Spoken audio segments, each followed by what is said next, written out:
Good afternoon, everyone. It's Sal, Stretford Post. How you all doing? And welcome to another episode of Chatterbox. Hope you're doing well. Hope you're doing fine. Thank you so much for joining me today, guys. Before I start, please don't forget to subscribe to the channel. Don't forget to smash a like on the video. All that jazz. Be absolutely fantastic. Thank you so much for joining me today. Of course, 24 hours after Manchester United, of course, drew 1-0, of course, guys. And against, a West Ham United side that I felt that we should have been beating. And that's just me. But anyway, we're going to move on from that. We've got Everton coming up at in 2 weeks. I mean, it's ridiculous, isn't it? How Man United are not playing at the weekend. I don't know. Everton are not in the FA Cup as far as I'm aware. Man United are not in the FA Cup. So I don't understand why, we're not playing at the weekend. It would have been better for Man United to play at the weekend at the end of the day. But it is what it is at the end of the day, guys. And we move on, of course, guys. So hope you're doing well. Hope you're having a fabulous Wednesday, of course, guys. Look. At least we can put our feet up a little bit and not have to worry about the stresses and strains of Manchester United over the next few days. We can just look at other teams suffering in the FA Cup, can't we? Now, we would love to be in the FA Cup. We're not in the FA Cup, unfortunately. We're not in the League Cup. It has been a relatively nightmare season, if we're being totally honest with ourselves, isn't it? It has been kind of, a very achieving season so far, isn't it? And underwhelming season so far. So, look. What I would do is I would take it easy, enjoy the time while Man United are not playing, and just wait till 2 weeks where we've got Everton, of course. Obviously, he spoke a lot this morning about the game yesterday, the ins and outs and nooks and crannies about the game, of course, where I was happy with, what I wasn't happy with. And obviously, what it all boils down to is Manchester United just simply weren't good enough yesterday. And I can't fathom how anyone could say Man United were good. We had our first shot in 80 minutes. One shot in 80 minutes. And as I said earlier, that, you could draw games. You can draw games, but you actually pell to their goal. You actually go for the game. And then at the end of the game, you can look back at it and say, well, we were a little bit unlucky there, weren't we? No, we weren't. And that was the biggest disappointment for me. And we always have to keep our high standards, of course. And we always have to say, look, that performance wasn't good enough. And it's not an isolated performance either. It's a performance that has been going on for many years. These type of performances, we got them in a locker. We've done this before. We all know what we've done before, isn't it? With these small teams and stuff like that. And then, and the London Stadium now is fast becoming a bogey ground for us. It's becoming a fortress in regards to West Ham. And, it's something that we need to change, definitely, guys. But let me just get into a little bit of transfer news for you guys. Of course, we haven't had any transfer news this morning, all right, guys, but I'm going to bring you some now. And it involves a couple of young players, one from Germany, guys, currently playing in Germany, one who's currently playing in Norway at the moment. Now, one of the players that we are linked to is Rocco Wright. Rocco Wright is a 23-year-old central midfielder, CDM, and attacking midfielder, currently playing at Borussia Mönchengladbach. 17 million euros he is valued at. He's got 17 caps, 2 goals for the Germany under 21. Now, look, his age isn't young. Obviously, we've been looking at players in the range of 17 years old to 19 years old. But this guy, he's got some experience about him. He's got some experience about him. And he's at that age where I think 23, 24 is a great age, when you're going into a football club. But I seem to remember when the likes of Ruvan Nistelrooy came into Man United and they were around that age. Manchester United are interested in signing Borussia Mönchengladbach midfielder Rocco Wright. A report from Fichikas states that Manchester United are prepared to spend approximately 35 million pounds, guys, to sign him. Now, look, his valuation is 17. So this is what we're talking about, the Manchester United tax. His valuation is 17, but Man United have got tax on it. So, if you want it, you better put the tax on it. It's not if you want it, you better put a ring on it. For Man United, if you want it, you better put the tax on it. Definitely. That's what it is. Not Beyonce at the end of the day. Rocco Wright, 23-year-old German under 21 international midfielder, is reportedly a transfer target Manchester United for the upcoming season 2026-2027. He has a contract with Borussia Mönchengladbach to 2028, and his current market value is around 17 million euros. However, that price could fluctuate given the clubs that are interested in him, including Brighton and Leipzig, including other clubs in Germany. Now, look, I like this kind of deal. I really do, guys. I'm going to be honest because, it's one of those deals that, Szoboszlai of Liverpool, that you don't really know much about him. You don't know about his skills or what he's good at, what he's bad at. His market value is not going to break the bank and stuff. And I like these kind of deals, and especially a central midfielder. But I like these kind of deals if Man United do a deal for an Anderson, a Wharton, or a Blaber, if you like. I would like it if we done these kind of deals as a backup, as a squad option, if you know what I mean. So we could fill up the squad a little bit. That would be my choice in regards to it, because our squad is very weak. So I have no bones about bringing someone like Marco Reitz to the football club. Just as long as that we can sign a number one target, of course, guys. And then we can obviously think about the contingency plans as well and bring in a player like him, this still has wheels. It does have wheels, of course, but as we know, Man United have been linked with lots of players over the last few months, and we're going to be linked to a lot more. But I would say that this still would be one that would be a kind of squad deal for me. It would be a squad player deal. It wouldn't be a deal that is going to bring him straight into the first teamer. But you never know. With Manchester United, of course, they might sign him. They have been scouting him. They're obviously very impressed with him. And so let's see what happens in regards to that, guys. Absolutely. But of course, there are the superstars that Man United are being linked to. The superstars that we already know who they are. And, Rocco Reitz is not one of those. Of course, we've been linked to Tonali over this last few days, of course, which this deal in regards to Tonali is a deal that has wheels as well, because I've always believed that when news keeps circulating, when it keeps coming out and it keeps being like a respected journalist talking about it and stuff like that, there is always an element of truth in regards to these deals. There is. And Tonali would be a very, very good signing. Obviously, there's two ends of the spectrum with Manchester United. We'll have Tonali, then we'll have Rocco Reitz. We'll have, an Anderson, then we'll have Caleb Yarankie. Caleb Yarankie is a German midfielder Man United were linked to earlier this week, who plays for Nordsjælland, for example, and he's valued at 20 million. So Man United will be linked to the two different spectrums of players.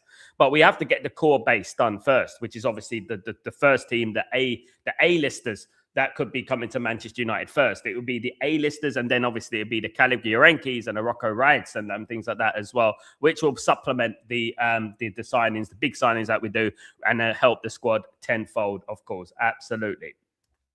Now, another player I'm going to go into right now is a man named Abubakar Sadi Kinta. Now, Abubakar Sadi Kinta is a 19-year-old centre-back currently playing for Tromsø. He's a Gambian international. He is 19 years old. Now, he's a centre-back. And there's no secret that Manchester United are looking at bolstering their centre-back positions, considering that we lost Lindelof and Varane over this last year. And Licha Martinez and Harry Maguire have, Licha Martinez obviously got injury problems. Harry Maguire, of course, is the contract situation that's going on at the moment, which could be an issue. There is rumours about Harry Maguire signing a new contract. I don't necessarily think Man United should do that. I think Man United should really look forward, not backwards. I think keeping Harry Maguire does represent a little bit of a backward step, if you know what I mean. I think Man United need to look forward. And I've seen various content creators talking about how Man United need to think more on the future level. And I agree with that. I agree with that. I would much rather see Lenny Yoro, for example, playing than Harry Maguire yesterday. I think that we're just being a little bit too safe, in my opinion. I think Lenny Yoro, of course, he's still young, and but it doesn't mean just because he had a difficult time maybe a couple of months ago that we just turn our back on Lenny Yoro. He made two fantastic challenges yesterday. If Lenny Yoro wasn't playing yesterday, we would lose that game. Trust me, we would lose that game, and we were lucky to have Lenny Yoro on that pitch of yesterday, of course. So we got Lenny Yoro, Maguire may leave. We got De Ligt, injury prone. We got Licha, injury problem, of course. So we do need backup options. And look, I'm not opposed, as I said, I'm not opposed to players like Kinta, like these players. I'm not opposed to that, because at the end of the day, you don't know if they're the new Gabriel or Saliba, and that you don't know if they are that, do you? You're just guessing at the end of the day. But Abubakar Sadi Kinta has been scouted by Manchester United with a possible €5 million deal. Not going to break the bank, of course. So obviously that is something that to keep an eye on. Stretford Post exclusive, of course, as usual, guys. Absolutely. Stretford Post exclusive. Now, one of the main targets that Manchester United have been going after, I've been talking about for months and months, is obviously Elliot Anderson, the England international currently playing for Nottingham Forest. Now, a rumour has happened that Nottingham Forest may be willing to lower their transfer fee if Nottingham Forest fail to move away from relegation. Of course, they are in danger at the moment, Nottingham Forest. I'm surprised by that. I think they made a huge mistake getting rid of Nuno Santos. I really do believe that. And they really upset the apple cart sort of thing in regards to the balance of their squad and their team and stuff like that. But his price tag, Anderson's price tag, could reduce significantly if Nottingham Forest are relegated. So how much would it reduce to? Now, Manchester United could possibly do a deal for Elliot Anderson for about 55 million euros. Now, obviously, at the beginning of the season, Elliot Anderson was valued at around 70, 80 million euros. Now, that's not going to be 55 million, and that's it, game over. It's going to be 55 plus 10 million incentives, something like that. So it'll go up to about 65 million euros. So I think that's very, very approachable and very, very feasible for Manchester United. However, there is a catch. Now, if Elliot Anderson has a phenomenal World Cup, and let's say England win the World Cup and Elliot Anderson becomes one of the players of the tournament, then we all know naturally the price tag is going to saturate. But this is why Manchester United needed to do a deal in January and try and get the groundwork done in regards to Elliot Anderson. But Elliot Anderson is still right at the pinnacle of their wish list. Now, if I was to look at all the midfielders that are available in the summer that Man United could acquire in the summer, Elliot Anderson for me is at the top of the tree. He's the one I want, in my opinion. He offers far more than a Wharton, than a Baleba, guys. And then I will go after an Angelo Stiller. He will be the other one. It was pretty evident yesterday, if we're going to take anything from the game yesterday about West Ham and Man United, I think it was pretty evident that Man United do lack quality off the bench. Of course, we did have Xerxes and Sesko who came on the pitch. He did very well. But in regards to that midfield position, once we remove Casemiro from that midfield, we have not really got anyone, have we? We got nobody, and that is a big worry. And Casemiro obviously is forced to play 90 minutes, and as we know, Casemiro's legs go after about 60 minutes, and we have to try and substitute him. Obviously, Michael Carrick, I felt a little bit sorry for Michael Carrick yesterday because we didn't have those options. If we did bring on Ugarte, obviously we all know that every time Ugarte seems to come on the pitch, he seems to make a negative impact on the Man United team, to be honest with you. I know, I like Ugarte, but it just seems like it's just not working out for him, in my opinion, of course. Congratulations to Sesko, an absolutely distinctive, how would I say it, opportunist finish, an absolute blinding goal, brilliant goal from Mr. Sesko, of course, and really enjoyed that goal. Quality. It's a long time since we've seen a quality finish, isn't it? Like that, like a poacher's goal, instinctive poacher's goal, like a striker, like a Ruud van Nistelrooy, that kind of thing. Do you know what I mean? It was really good. And you know what that showed me? It gave me a really good feeling. It gave me a good sign and good confidence in regards to Benjamin Sesko. So pleased with that, obviously, of course, guys. And saving a point for Manchester United when it could have been oh so different. Now, one thing I don't like is people saying that a year ago, we would have lost that game 2-0.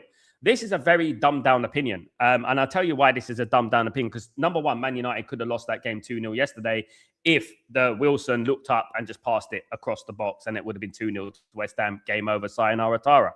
That's what would have happened, But we got lucky. We got a goal and we equalised. And plus, we haven't lost to the bottom side teams in the last, I think it's 6 months or something like that. Man United haven't lost to, none this season. We haven't lost to any team in the bottom half right now. You know what I mean? So I don't know where we're getting that from, this kind of opinion. And this is the kind of opinion that, people talk about opinions, and they talk about, changing their opinions, and they give this out a lot of advice in regards to, these people can't change their opinions, they can't admit when they're wrong. They're the ones, because they're trying to narrate, they're trying to mold something which doesn't exist, which fits their narrative. For example, a year ago, Man United would have lost that game 2-0. When? Come on, man. Come on. I know you wanted Ruben Amorim out. We get it. We know. You've got your wish. He's no longer at the club. You don't need to try and justify tenfold, doublefold that, he's not the man for the job. All right, you don't rate him. Fine. There you go. He's gone at the end of the day, and I think this is really, really petty and childish, in my opinion. I really do think that. But there are people out there doing that, and it is really crazy. It is really crazy. But Anderson to Man United, Elliot Anderson, you know what? It's not in the realms of impossibility that Elliot Anderson will be a Manchester United player next season, in my opinion. I don't think it's in the realms of impossibility. I think it is a real possibility that Elliot Anderson will be a Man United player next season. I think that would be absolutely fantastic for Man United. And looking at Man United, I don't think Man United are that far away. I honestly don't. I think we're more closer than Chelsea. I do think that. I think we got more better players in our team that are Premier League proven that have proven to give assists, to give goals last season, of course. And in regards to that, we've done well in bringing in Bremo and bringing in Cunha and Sesko and things like that. But we didn't do enough of it. We didn't complete the whole squad. We forgot about the midfield, neglected the midfield, neglected the fullbacks. And obviously that's a problem. And obviously when I look at the game yesterday, and many of us were saying it yesterday, we had no overlapping runs. This is a big problem at Man United at the moment. We had 0 overlapping runs yesterday. And, I didn't see Dalla once bomb past Ahmad for the option of an overlap. And obviously that contributes to Ahmad struggling as well when you haven't got that option on the right. If no one's running past you, if you cut in onto your left and there's no one running past you in the overlap, you need that support, don't you? You need that support. And that's exactly the same as the left-hand side. I couldn't believe yesterday that people were saying Luke Shaw was man of the match yesterday. That is absolutely ridiculous. Never heard something so crazy in my life. He is not man of the match yesterday. Absolutely pathetic. That is biased, isn't it? A little bit of news away from Man United. Of course, Thomas Frank has been sacked as Tottenham Hotspur manager. Of course, many people wanted Thomas Frank before he went to Tottenham. We all remember, we haven't forgotten, has failed miserably at Tottenham, of course. And I feel sorry for Thomas Frank. I really do feel sorry for Thomas Frank because I do see Tottenham as a kind of impossible job because Tottenham are this big club that never win anything, but every single manager that goes into Tottenham has to win something, Who is going to be the new Tottenham Hotspur manager? Probably De Zerbi for me. Probably De Zerbi. I can't look any further than De Zerbi. And I think that'd be a good appointment for Tottenham Hotspur. I really do think that. It just weigh down on the theory that, just because you're a good manager at the likes of Brentford, it doesn't mean that you're going to be a good manager, for example, at Tottenham. It doesn't mean that at the end of the day. It just basically means that you are good at setting a mid-table team up. That's all it is for scandaling or scamming a win, for example, at the end of the day, Let me just say hello to the community. I hope you're all doing well. Welcome, everyone, of course. Welcome to the stream. Hope everyone is good, guys. Really appreciate you all. Big up, Bobby. How you doing, my friend? Hope you're doing well. Hi, sir. Hope you are, mate. Very good to see you, my friend. Good to see you. Of course, all the better for seeing you, my friend. From streets to the stadium. Big up, my friend. United all day long, my friend. Big up yourself. Hope you're doing well. Hope you're blessed. Big up, Bobby. 13 points out of 15 is great. It's great, Bobby. It's great. But obviously, we have to pick the bones out of every single performance, and we have to look at the warning signs. The red flags are there. We have done this before. We've done this under Ruben Amorim as well. We were defeated. We lost 2 games in 11 under Ruben Amorim, of course. So we need to look at what Man United have been doing for the last few years. We've been doing this before. The performance I saw yesterday was no different to Erik ten Hag. It was no different to that. And many of the players that played in that game were Erik ten Hag players. So there's no surprise there, is there? So this does obviously give me a little bit of doubt about this team. And then when I weigh it up and I look at things in perspective and I look at things from above, a bird's eye view, and I look at the Fulham game, we were lucky against Fulham with a last-minute goal. Then I look at the Tottenham game. Tottenham went down to 10 men, and we know how bad Tottenham are. Tottenham actually lost at home to West Ham. But when people gaslight me and they say that, but West Ham have been really good this season, and, West Ham have had a really good few results. They're in good form and blah, blah, blah. Let me just reiterate some of the West Ham results over recent years, over recent months, guys.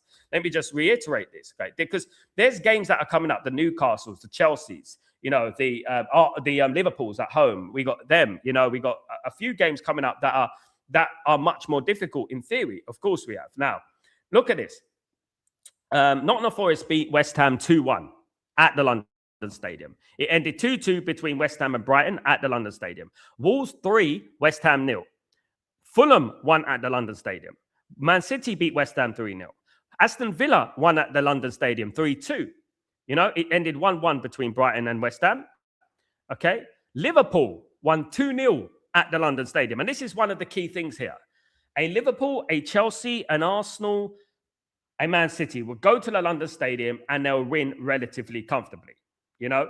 Then you go here. Leeds beat West Ham, right? They've had a couple of good results. Brentford have won at the London Stadium. Yeah. Crystal Palace have won at the London Stadium this season so far. Tottenham won at the London Stadium this season 3-0. 3-0. All right. Let's just put that in perspective. Chelsea won at the London Stadium this season 5-1. 5-1, right? So look, I'm not going to be gaslighted into thinking that this is a fantastic result for Man United and, blah, blah, blah, blah. Look, guys, I'm not saying that. I'm not one of those guys who don't look at football fairly, right? I'm one of those guys who look at things objectively, right? If Man United played yesterday, right, and Man United had a great game and we pounded the goal, we went for it full throttle and we were unlucky, then I'll say, great.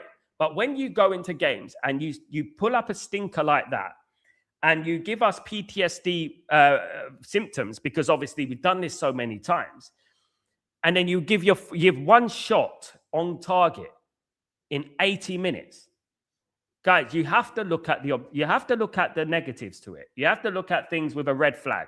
Say, okay, I'm not going to be gaslighted into 13 points out of 15. It's great, yeah, but we're not going to sustain it like that. Trust me, we're not going to sustain it. I'm talking about Man United going forward and Man United qualify for the Champions League. Man United eventually down the line getting into the Champions League and challenging for the Champions League, not just getting in it, challenging for it and the league. Now, obviously, this is not Michael Carrick's team, and Michael Carrick, of course, is only been 5 games in the job. And we obviously have to look at things like that as well. And but he does know the players. I would like to think if Michael Carrick does get the job, if Michael Carrick absolutely smashes it from this time, 12 games to go, from this moment forth until the end of the season, and he gets the job, I don't want to see Ineos and the Glazers not backing him because he's Michael Carrick. I want to see them back him just like they will back Luis Enrique, for example. If Luis Enrique came to the football club, how they're going to back Luis Enrique. I want them to back Michael Carrick exactly like they will back Luis Enrique, if you know what I mean. Absolutely. Absolutely. Big up, Bobby. Big up, Bobby, my friend. Big up from the streets to the stadium. Big up, my friend. Big up, Metal. How you doing? We really missed Dorgu yesterday. I really feel that Dorgu's been totally underestimated and underrated by certain people because they don't really watch him. I feel like Dorgu reminds me of a young Gareth Bale. If you know, you know. Of course, Gareth Bale did start off as a left back and then moved into the left midfield. I've looked at Dorgu and there is this narrative floating around. And, you were here yesterday from the streets to the stadium about people who were downplaying Dorgu. And I was like, no. This guy is 20 years old, right? I've earmarked this guy from when he played at Lecce.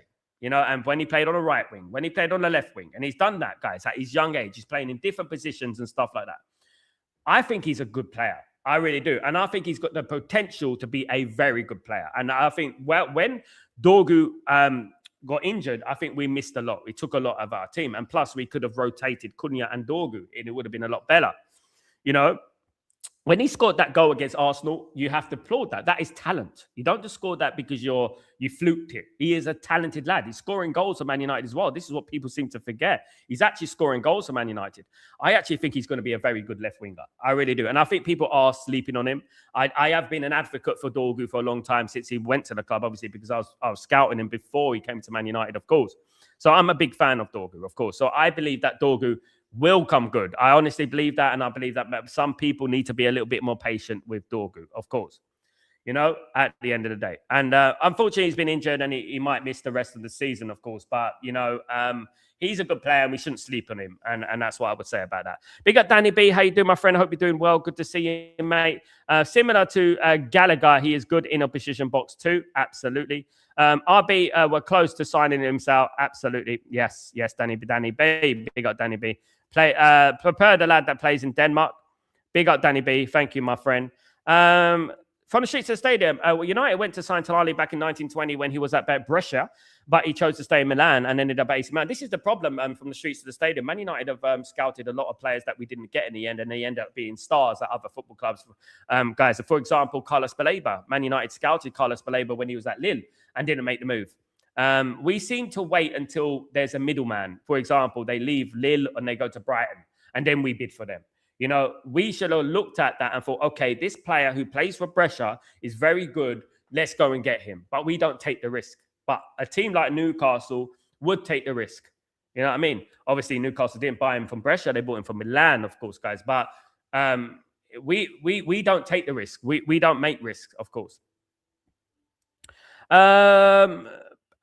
up. Kinta, a beast. Helge and Jarvis know him well because they're Norwegian. Yeah, known him for a while. I think these are countries that we haven't scouted enough effectively in regards to defenders. Now, as we know, Manchester United have a rich history of Scandinavian defenders. Ronnie Johnson, Henning Berg, of course, two legends of the football club. We haven't gone down that direction enough, and we should. Kinta is a very good player, of course. Another project player, though, that's what we have to be wary of. He is another project player, and he would be good for the squad. But I look at Man United, I look at Aiden Heaven, I look at Licha Martinez, I look at De Ligt, I look at Lenny Yoro, I look at Fredrickson, I look at Kolungi, and I look at all these players, and I think, yeah, look, you know what? We're kind of covered there. I think what Man United need to do is fix that midfield first. This is why we're looking at Wrights, Rocco Wrights, and players like that. I think Man United need to look at them and, obviously try and see if we can find someone there. We were linked to Kinte last year. Yes, we were, Danny B. I spoke about it on Stretford Post, of course. As you know, we're always there, of course. Straight from the streets of the stadium. We needed Dorgu and a deep-lying playmaker in that game yesterday. Dorgu would have been good yesterday, streets of the stadium. Look, I can't complain over the last 4 games because we won, of course. But yesterday, he could have been handy, Dorgu, of course. I feel like we would have beaten West Ham. West Ham were playing a very low block, and I felt like the biggest mistake that we made is that we weren't getting the crosses into the box potently enough, quickly enough. And I felt like the substitutions are very late, in my opinion. I felt that Carrick made his first few mistakes as a Man United manager. When you're a manager of a team like Manchester United, you've got to be very, very bold and brave, and don't wait until the last 10 minutes to do it. Everyone could see, and people were talking about it on the community during a watch along. Everyone could see that Man United needed to bring on that focal point up front. They needed to bring Sesko up front, and we needed to get the balls in the box. We didn't do that yesterday, And now everyone with any respect about Man United, all the major Man United outlets in regards to content creators. I'm talking about Stretford Paddock. I'm talking about Webby and O'Neill. I'm talking about Mark Goldbridge, United Stan. I'm talking about all of these people knew Man United played shit yesterday, right? They knew it. They said that we played rubbish yesterday. We were lethargic. We were slow. And this and that. And people telling me, Sal, why are you overreacting? Listen, this is not American football. This is British football. I support Man United 40 years. And I've watched them for 40 years.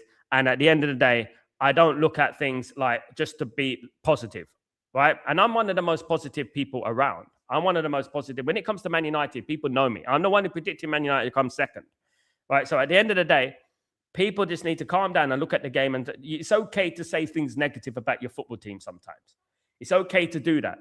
It's not always a bed of roses. We do not live in fluffy clouds and rainbows and teddy bears and you know what I mean? Flowers and roses and stuff like that. It's not like that all the time. So at the end of the day, that performance yesterday was the worst of the season. I don't give a damn who West Ham are. I don't care who West Ham are, who are West Ham. At the end of the day, we should be putting them to the sword, and this is the mentality that we should have. But obviously yesterday, it's the light switch FC. We turn up when we want to turn up, and obviously that is the problem with Man United over the years. Cavani was the last great United striker we had. Hopefully Sesko can get to that level from the streets to the stadium. Absolutely, you said it there. There you go, think alike. Absolutely. Hopefully Sesko can get to that level. I really hope so. I really do. LT, big up Sal, big up yourself, LT. Hope you're doing well, brother. A draw to the bottom half side is taken as a loss. So that's why there's the false narrative that we would have lost that when Emmerham was season. We've not sure of those two loses such games. We've made sure not to lose such games. We've lost that when with Amram this season. We've made sure we haven't lost again in the lower half teams all season. I don't know where this narrative has come from. I know that they want to add weight onto their opinion, but they're lying. They're lying because that's not true. That's a lie. Man United would not have lost that game 2 or 3-0. And in fact, Man United should have lost that game 2-0 yesterday, because if it wasn't for Wilson doing some nonsense, we would have done. So at the end of the day, we got a lucky equaliser. Let's not try and add weight and try and say, you're not. People think that they're this oracle of football, the genius of football. They know so much about football, But I can come in there and I could talk about Hearts of Oak in Ghana, and then I could talk about FC Tokyo in Japan. Not many people can do that if they listen, though. People don't want to listen. People don't want to learn. They just want their voice to be heard. at the end of the day. You know, that's all they want to do. You know, and they don't want to learn, don't want to listen, don't want to see someone who's been in football a long time, actually been in football. I'm still in football. You know what I mean? At the end of the day. And I think what people need to do is to step back and say, okay, this is where Man United went wrong. This is what was good about Man United. And as I said this morning, the good thing about Man United is in one little bracket at the end of the game. That was it. The last 10 minutes of the game was what I take from that game. And I think that was positive. I like that. Because that was Man United, getting crosses into the box, getting men into the box, last minute goals, character, you know, never giving in, you know, never say die attitude. That is what I liked about Man United yesterday. And I think that is what we need to keep doing. You know, we have shown that. And if I take positives away from Manchester United over the last, 2 weeks under Michael Carrick, I would say what we have shown is character. And I think that's very important. That's a base, right? But we've also shown the ugly side of Man United. This Man United. We play when we want to play. You know, because I said it yesterday, this game reminded me of the Nottingham Forest game. If you remember, if you scroll back to the Nottingham Forest game under Ruben Amorim when we drew 2-2, it reminded me of that. Now, people think that, you know what, Man United, that was a good point yesterday. It's a good point because we got a last minute goal. But in theory, it was not a good point. And I don't care if it's after the game, before the game, it was never a good point for Man United. Man United had an opportunity. And just like Mark Goldbridge said, and big content creators like that have said, who are respected, have said, Man United had an opportunity to go 8 points clear yesterday and completely shut the door on Liverpool. Liverpool playing Sunderland. Liverpool dropped points against Sunderland. Man United are in for a winner. Man United are qualified for the Champions League. It's a massive opportunity, guys. So obviously, I'm going to look at it and I'm going to be disappointed. You know, I'm not going to look at it and be over patronizingly toxic positivity because I'm not that. I'm positive about my football club. I talk about my football club with chest. But I also know levels and standards and what it takes to get to standards. You know, the way we're talking, being accepting, is not what it takes to get to standards. That's why we've got a guy who hasn't had a haircut getting all the news and accolades because we are like a soft touch, Barney FC. That's what we are. And we need to move away from that. We come from guys, I come from a different era, Man United, when Man United was scary. You know what I mean? Teams would come to Old Trafford and they would lose the game before they even walked out in the tunnel. And that's what I would do, you know? We should rate Tottenham Hotspur for DJ Spence. Absolutely. Definitely. Dalot did overlap. I mean, must have been one time because I didn't see him. But I agree with you. We should have had more overlap from Shaw and Dalot and also better crossing. But I also agree with you, Jules, that Dalot, that Ahmad is too predictable sometimes. And what Ahmad needs to do is get that bloody ball into the box, man. Run at your man. Stop this cutting in business. The worst thing was right at the end. When he had that space and he decided to pass when he should have shot. Those are the small margins, you know? Those are the things that cost managers jobs. This is what happened with Amorim. These sort of things, they cost managers jobs. You know, this is how it is, isn't it? When you got an opportunity like that, you know what that reminded me of? The opportunity for Ahmad, if you scroll back to about 2007, I think it was 2007, I was at the Roma game between Man United when we won 7-1. And if you look at Ronaldo's goal, I think it was near the end. I don't know whether it was the fifth goal, the fourth goal, the fifth goal. He cuts in on the right and he's in exactly the position that Ahmad is in. But he doesn't pass it. He buries it into the corner. Smack into the corner. That is what Ahmad should have done. Hit it so hard, the goalkeeper doesn't have a prayer. And Ahmad had a poor game yesterday. He was arguably one of the worst players on the pitch. But again, he's a young player. We have to believe in him. And obviously... But he needs to pick the right choice. He needs to make the right choice. He needs to cross the ball. You know, sometimes it's not all about tiki-taka, cutting in, this and that. Sometimes you get that ball and whip it in the box. You know? Now, obviously, I looked at the game and many of the community here were very concerned about the low block. And many people did say on the community here that Sesko should be playing because we're playing the low block. We need that body up front. We need that presence up front and stuff like that. You know, and we did. Big up, Mark. What's going on, my friend? Hope you're doing well. Good to see you. Hope you're blessed, my friend. Hope you're blessed. Metal, Sal, I'm seeing rumors that it will either be Carrick or an elite manager, but any elite manager would not demand replacing 40% of the squad. Now, obviously, there's going to be a lot of ins and outs, and it's going to be a very interesting summer. My biggest concern about this managerial situation is that Man United are going to spend so much time thinking about who the next manager is going to be, that we're going to miss out on transfers. I'm worried about that because I have seen what they're about. I know what Ineos about. I know what the Glazers about. I know what they're about. So at the end of the day, that is my biggest concern about it. That's what I think about. You know, we got the World Cup coming on. 3 weeks before the World Cup, players leaving for the World Cup. 3 weeks after the World Cup, players come back for the World Cup. They go on holiday, of course. Are we going to get enough time to do the business that we need to do? Now, we look at it right now, right? Casemiro, Ugarte, Maguire, Mason Mount, Sancho, Anthony, Rasmus, Rashford are going to be leaving. That's 8 already, all right?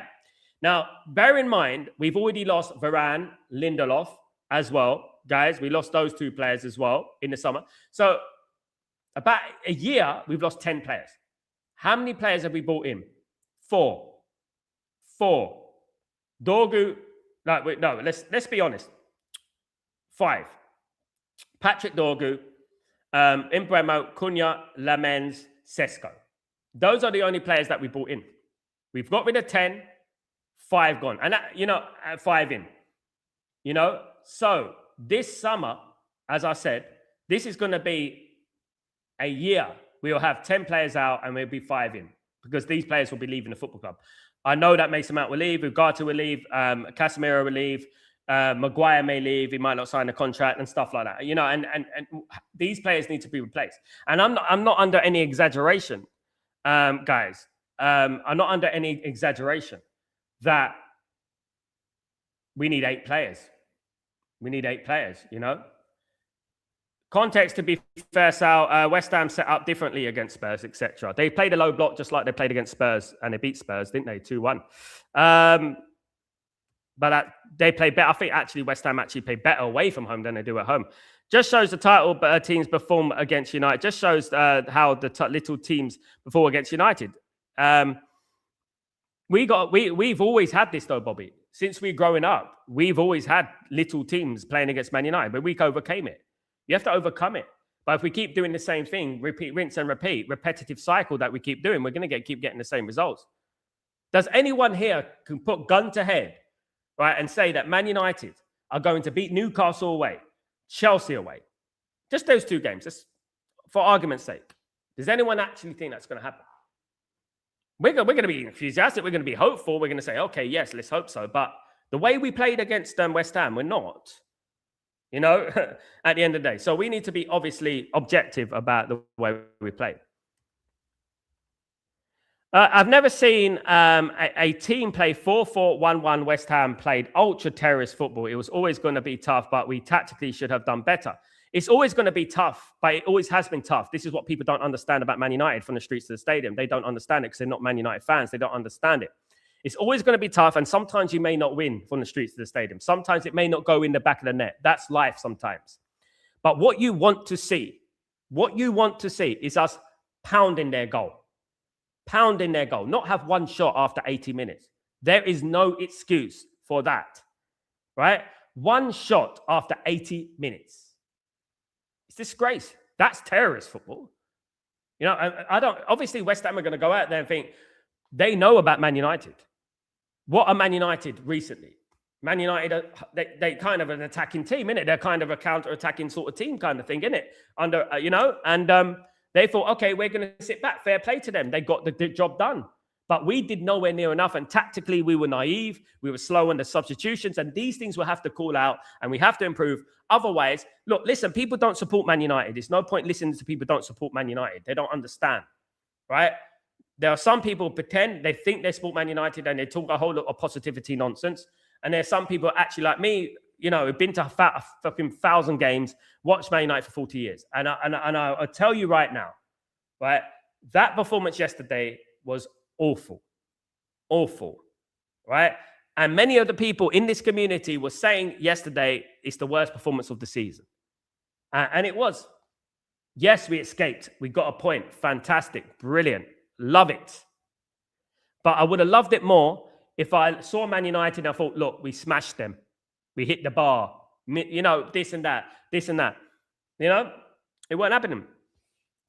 LT, In my opinion, until we get rid of the players who've been here for years, I can't really see the mentality of the team changing because half the first team consists of players. So I don't see much progression. Absolutely, LT.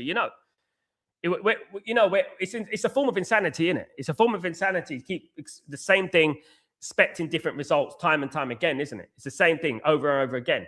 Repetitiveness, the same players. Luke Shaw been there since 2013, for goodness sake. Dalot's been there like 8 years. Maguire. These players. We're not going to move forward. If we keep reading old chapters. United for Life, big up Sal in the community. How you doing, my fellow Sal? Keep spreading that positivity, and the scouts can learn a lot from you. Thank you, United for Life. Much love to you, brother. I hope you're doing well. Good to see you, my friend. Anfield the Red, how you doing, my friend? Hope you're doing well. Saw some posts from other club socials at full time between you and West Ham. United stand is getting you guys clowned more than Sir Eric Ten Hag. At full time between you and West Ham United fans, it is getting you guys clowned. I saw. You mean United Strand? Oh yeah. Oh sorry, I didn't read it. But to post on other club socials. I said it and I say it again. I've got stories about United Strand, about his intention and all this fake charity thing and stuff like that. I know what's going on, and it does banter the club, and we need to stop feeding into it. It does banter the club. I'm not going to disagree with that. It does banter the club. It's making the club look like a joke. It is, and I think it's an absolute cannery. I don't hate the guy. I'm not going to come in and say I hate him and this and that. But I've got stories myself, and I know about him. And I know what he's about. I know firsthand. I got the emails. So at the end of the day, what we have to do is stop talking about it, and then maybe it would disappear. But Chido Obi Martin, Godwill Kulunki, James Thwaites should be promoted by Michael Carrick. You never know. You never know. Big up, Kenny. How you doing, my friend? Big up, Sal. Just entered after watching Expressions oozing. Oh, in fact, yeah, he's happy, isn't it? Because obviously Thomas Frank is no longer at the club. Another one bites the dust, doesn't it? A bit late for Tottenham. I still think Tottenham are in a relegation fight, myself. I do. Arm's the one that did thrive. He did, yeah. He did. All this business that Amram didn't play youth players, and you know what? He didn't get Man United's DNA when he had a whole bench of youth players at one time. He's the one who gave Shea Lacey's debut. He gave a lot of young players his debut. The only reason the media and Amram haters say it was a good point is because they don't want to admit that the players are like Switch FC. Exactly. FC, because let's be honest, if Amram drew this game, we'll be criticized. They don't want to admit, LT, that slowly before their very eyes yesterday, they realized it weren't the manager. That's what it is. And they thought, oh, no. They should know that anyway. They should know that, this whole manager out thing, get him out of my football club thing is a stupid argument. It's a low IQ thing. Everyone wants to blame the manager, of course. Yeah, Ruben Amram made mistakes. I'm not saying that. But, they brought him in with a distinctive style of play. Didn't back him with a distinctive style of players, did they? At the end of the day. Bigger LT. Metal. Sal, who would you put in the same elite bracket as Luis Enrique and Ancelotti? None of them. None of them. I think you can have an argument and a case for Thomas Tuchel. I think Thomas Tuchel has won the Champions League, of course, be it COVID season and stuff like that. But I think Ancelotti's. I think that ship sailed. I think that ship sailed a long time ago. I think Luis Enrique is the only guy that I would take at Man United right now, apart from Michael Carrick. I think everyone else. I think there's no point. We might as well keep Carrick. And if we do keep Carrick, back him to the end. Back him with the players that he needs. That's what we need to do. And not just sit back and say, oh, it's Michael Carrick, he'll be fine. It's Michael Carrick. As I said, the only manager that, apart from Carrick, I would want is Luis Enrique right now. Morning, Marcus. How you doing, my guy? Hope you're doing well. Good to see you, brother. Hope everything's blessed. Big up, Jaffa. What's going on? How you doing, buddy? Hope you're well. Let me ask you this, friend. Do you really think Ineos and the Glazers will do anything good for the club? I personally think they won't do anything to set the club straight and take the dollars. Now, look, I absolutely agree with you, Jaffa. I don't think they're very interested in Man United being successful on the pitch. I think that would be a bonus for them. If they are successful on the pitch, it would be a bonus for them. But it's not on their forefront of their mind. The forefront of their mind is that regeneration project is filling up their pockets. That's on the forefront of their mind. when you look at the likes of the Abu Dhabi and you look at Qatar and you look at the Middle East in general, they back their football club to the end, even if they have to bend rules, right? Now, we can look at Man City, for example, and we can start screaming out, oh, look, Man City, but 115, but 115. They've done this. So what? They get away with it. Sunglasses like a boss. I don't care about morality and all this lies that people spread. You have some of the most unmoral, how would you say it? You have some of the most uninspiring people and people with the least morality talking about morality and virtual signaling and things like that. And you know what? It's ridiculous. I'd rather have an owner who wants to make Manchester United a success regardless of what it's going to take. Now, because at the end of the day, we're still competing with dud owners. Now, imagine we had good owners at this football club. Imagine we had proper owners at this football club. Imagine where we would be. We wouldn't be talking about midfielders and that already. That would have already been done. Because the fact is that Man United, make money organically. We make our own money. We can still spend money even when we're in debt because we make so much money organically, you know? But I agree with Jaffa. At this moment in time, I hope they prove me wrong, but at this moment in time, if you believe in what Ineos are doing and the Glazers, you are walking through hell with a blindfold and expecting not to get burned. That's what you're doing at the moment. You know, anyone who believes in them right now, for the evidence that they have given us right now, everything goes away from success on the football pitch. It's all about business, you know. And people think we're going to move to a new stadium, everything's going to be hunky-dory and Man United be successful again. Old Trafford is our spiritual home. Old Trafford is where we should be. Old Trafford is where we should always be, you know. Amandem, what's going on, my bro? Hope you're doing well. Good to see you every time. Good to see you. Another thing is that if we won yesterday, these issues would still not be talked about. People wait for a draw or loss to be concerned. Absolutely. Apart from us on this channel, of course, Mandem. We obviously open up about it all the time. Ahmed, what's going on, my friend? How are we doing? Ahmed Hassan, hope you're doing well. If Spurs get relegated, would you consider buying any of their players? Jed Spence. Definitely Jed Spence. Who else? And that's it. Van der Ven. Maybe Van der Ven. What do you guys think of that? Van der Ven. Two defensive signings, funny enough. Yeah, that's probably who I go for. Those two. LT.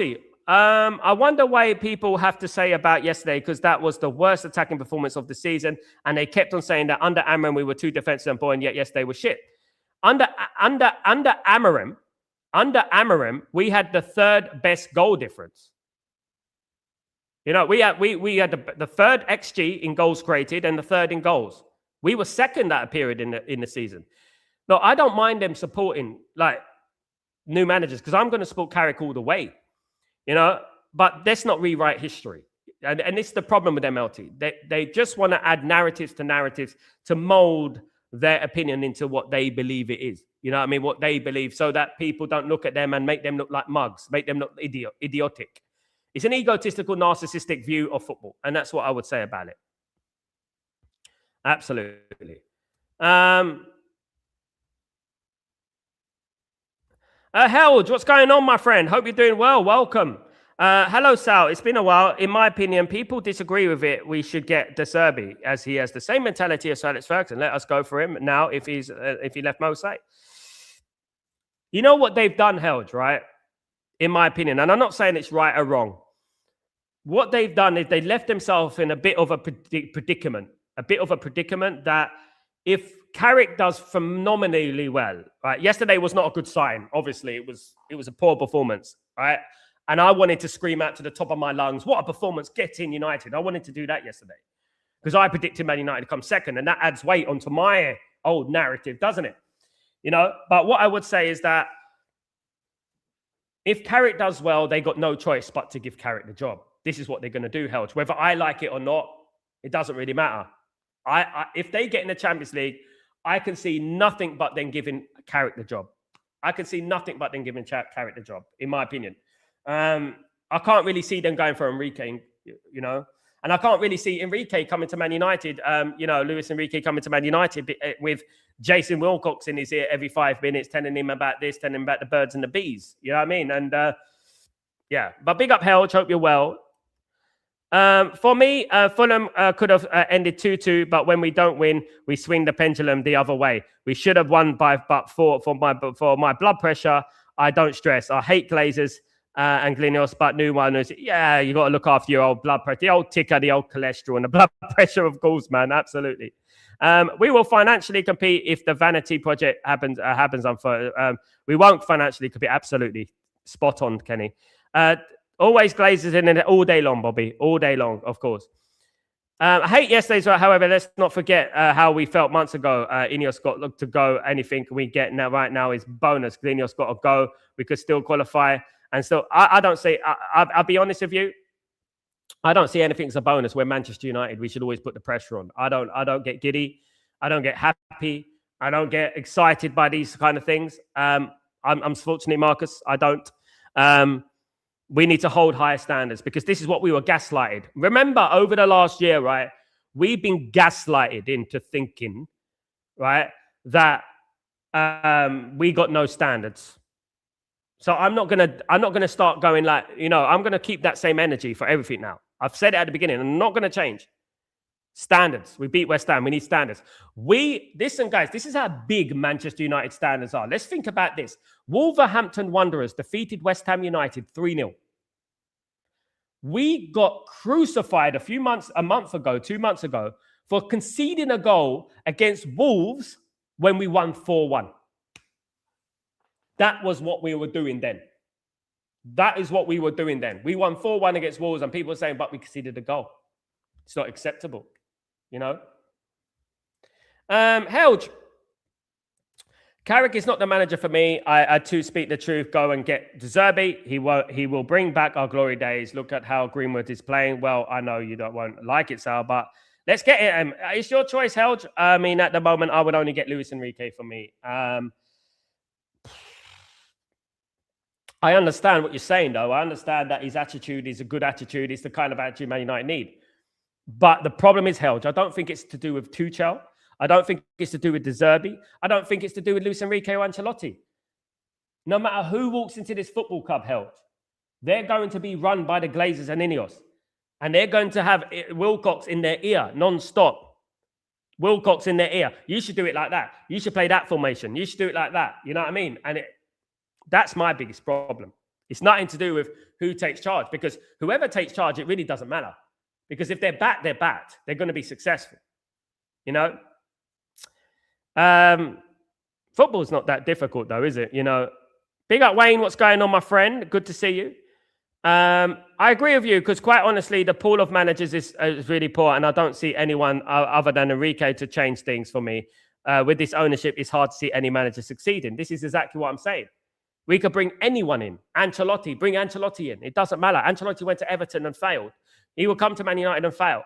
At the end of the day, absolutely, LT.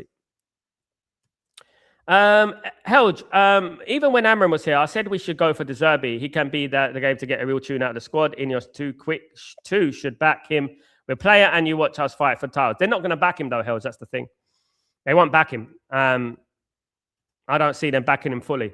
Sal, good afternoon, brother. Big up, Garrett. How you doing, my friend? Hope you're doing well. Disappointed about last night's game. I think we all were. I think everyone who cares about Man United generally was disappointed yesterday about the game.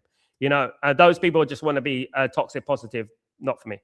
I had a sort of dream, big up, Roy, while sleeping in the evening, where I saw Man United signing Alvarez in the news. Sal, any chance of that happening? Former Manchester City player. It is a low chance of that happening. Of course, he really wants to go to Barcelona. So obviously that is a very low chance. And also Man United are not necessarily looking at that striker position too much. They're looking mainly at the midfield. And so they should. But they should also get those sort of players as well. Big up, Robert. How you doing, mate? Hope you're doing well. What I mean is not you, not me, but I'm tired of the narrative. So I feel maintain my sanity, Big Boner, because may be wrong, but it's like hearing from a coworker who pisses you off. You tune them out. Yeah. One thing we have to do, you have to call things by facts and don't get it to heart. Just call it as it is. Look at it from a bird's eye view. Look at the facts. and then call it. United Mandem, you really have faith in De Zerbi much. However, would still go for you. The others are just tricky. What I would say in regards to everything, in regards to managers, if they are back to the maximum, we don't know who we look. None of us are the oracle of football. I know loads of people pretend to be the oracle of football. They pretend to be the all-knowing of football. We are not people who is only God, and that's it, right? We have predictions. We have theories. We have hypotheticals. That's what we have. We assume that our favorite manager, the people we rate, is going to be successful. Now, how do we know there's not a manager in League Two is going to be the next Alex Ferguson? We don't know, do we? How do we know if De Zerbi is going to be the star? The one thing we have to do, though, is look at things from an evidence point of view. Evidently, right? These managers will not be backed to the level that they need to be backed for Man United to be back. And this is the key here, right? They brought their guy in, Ruben Amorim, and did not back their guy to the level that we need to back. So what makes anyone think that De Zerbi, Luis Enrique is going to be backed? And this is another theory that adds weight to the narrative that they're going to employ Michael Carrick. They're going to employ Michael Carrick. Michael Carrick is going to be the guy because he's not going to ask for 500 million transfer fund. He's not going to be arguing with the Glazers or calling them out in the press conferences. You know? Big up Marcus.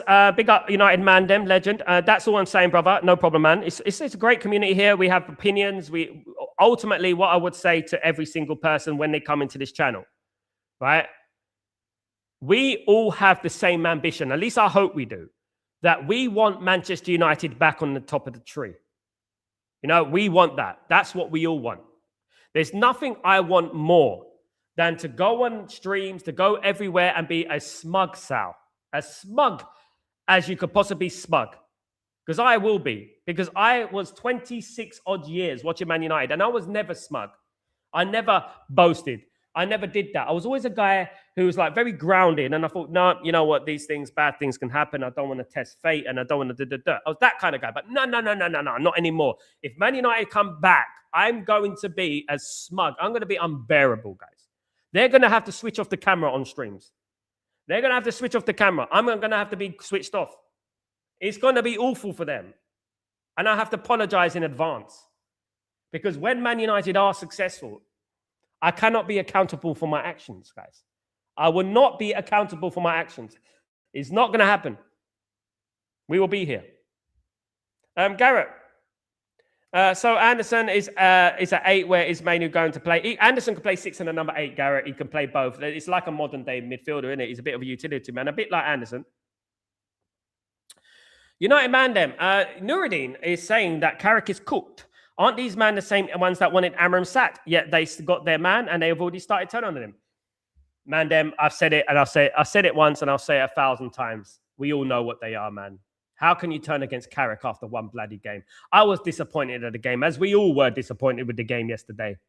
But turning at Carrick now, one game, you don't win every game. You can't expect to win every single bloody game. You know, these people are crazy. Are they well? Can I ask you, Mandem? I don't really tune into their channels, but are they well? Are they okay? Do they need something? No, because I'm looking at them and I'm thinking, they've just been screaming and shouting, get him out of my football club, get Amorim out of my football club, get that forward out of my football club. And then once Michael Carrick wins 4 out of 4, fair play, and then he draws against West Ham, poor result, poor performance, but it happens, and now they want him out.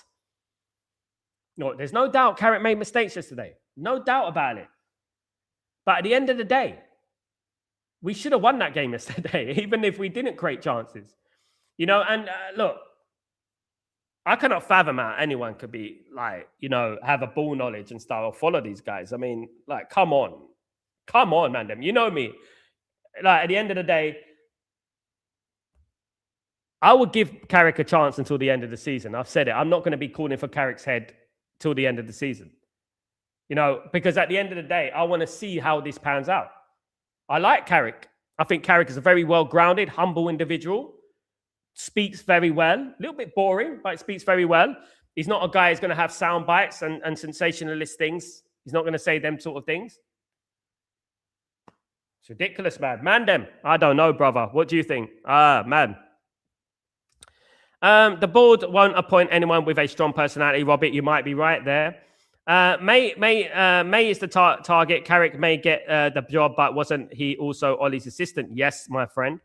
During our historic run, eight games won in a row. It starts with ownership. Major shift has to happen. Yeah, it starts with the ownership. I can really see us getting into the Champions League and we only get 5 players. Then we start feeling out the effects of other underwhelming transfer windows. A thin squad to compete in full competition. We need, as I said there, we need about 8 players, LT. Absolutely. We need about eight. Definitely need about 8 players. Held. I'll have to bite the bullet on this one, but bring De Zerbi and Greenwood back. Not Greenwood, mate. No. He can play either wings and really help us. No. One thing about it, Helge, is that I'm not going to go into the Greenwood conversation. Greenwood done what he did. You reap what you sow. He stays at Marseille. He goes elsewhere, and I wish him the best of luck. That's what he does. He's never going to come back to Man United. The fans don't want him. Well, a lot of the fans, 60% of them at Old Trafford. Have Man City been doing the groundwork for Anderson? I hope they don't get him. They probably will. We're too slow. Sal, what really amazes me, sometimes I even wonder how you are able to stay composed when the millions always say some outrageous shit. Also, how come we are ready to back him more than these guys? Because we actually support the football club, man. Then we actually support the football club. That's why. My ego, Manchester United will always outweigh my ego, my opinion. Because I said it 1,000 times, and I'll say it again. I would rather be wrong 1,000 times out of 1,000 if it meant Man United being successful than being right 1,000 times out of 1,000 and Man United are not successful. That's how I think. Because at the end of the day, the way I speak is based on from the heart. I want my club to succeed. I want my club to win. And that's what it is. And if I'm wrong, I'm wrong. But as long as we're winning, they don't think like that. They're like, as long as I'm right, and I can say I'm right, and I can say hold that, that's what they care about. You know what I mean? At the end of the day. And I will always keep my composure, and I mean, Carrick needs a chance. Even, it's not going to be plain sailing. I've said that. I did say that Carrick can drop a couple of points here and there. We can't lose games. We have to try and remain undefeated until the end of the season. I think we can. And I said that. Maybe I get a little bit carried away sometimes, but that's just me, But I don't think they're well, United, man. I really, honestly, seriously, wholeheartedly don't think they're well. So I agree with you. These players in the pit, they pick the games they want to play. Cyril absolutely. Light Switch FC, absolutely. The big content creators have been talking about that. Exactly what I said last night on Mo's channel. Of course, and I got shut down. People tried to shut me down on there. A few bad games and those Biani bandits will turn even someone like Luis Enrique. Anything clicks. Absolutely, brother. Absolutely. I think they have a little bit of jealousy about them, at the end of the day. I think there is a little bit of jealousy. Guys, I want to thank everyone for supporting the channel as usual. Please don't forget to subscribe to the channel. And don't forget to smash a like, guys. On the way out, we're going to need to get 50 likes. Come on, guys. Be generous. Let's click those likes and get it on. Let me just read this one. I thought we deaded the Greenwood chat. Come on, man. We'll move on. There are players we can sign out there that have no baggage like him. And he's playing in bloody France, for crying out loud. There's a big difference. They didn't even qualify for the next round of the Champions League. That shit Champions League. Even Tottenham qualified in that. Guys, thank you for joining me. I really big up. Just forget it, Sal. When you blow up on YouTube, convos here aren't the typical Man United convos. Keep up the good work. Thank you so much, Marcus. I